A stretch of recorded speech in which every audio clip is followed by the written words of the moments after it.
On a toutes des blessures qui portent un nom, des personnes proches qui nous ont profondément déçus, des promesses importantes qui ont été brisées, des confiances sincères qui ont été trahies.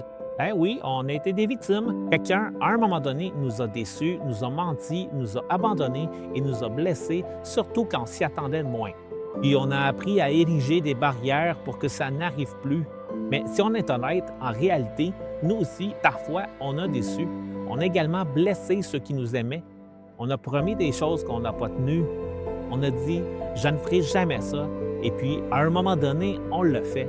Et quelqu'un, quelque part, se souvient aussi de notre nom avec douleur parfois. Ça fait partie d'être humain. Tomber, échouer, être blessé et blessé. Mais ce n'est pas la fin de l'histoire. Dieu n'est pas surpris par tes chutes. Il connaît toute ton histoire, la partie où tu as souffert et celle où tu as fait souffrir. Il t'aime quand même, pas avec un amour à rabais qui ignore le mal, mais avec un amour profond qui rachète les ruines. Parce que là où toi, tu vois la honte, lui, il voit une occasion de guérir. Et là où d'autres t'ont cancellé, il dit avec douceur et bienveillance, « Viens, on peut encore, si tu le souhaites, recommencer. » Ce sont véritablement des paroles de vie. Le Seigneur est compatissant et profondément miséricordieux, lent à la colère et immensement grand dans son amour. Il ne nous traite pas selon nos péchés, ni ne nous paye selon nos méchancetés, quelles qu'elles soient. Psaume 103, versets 8 à 10.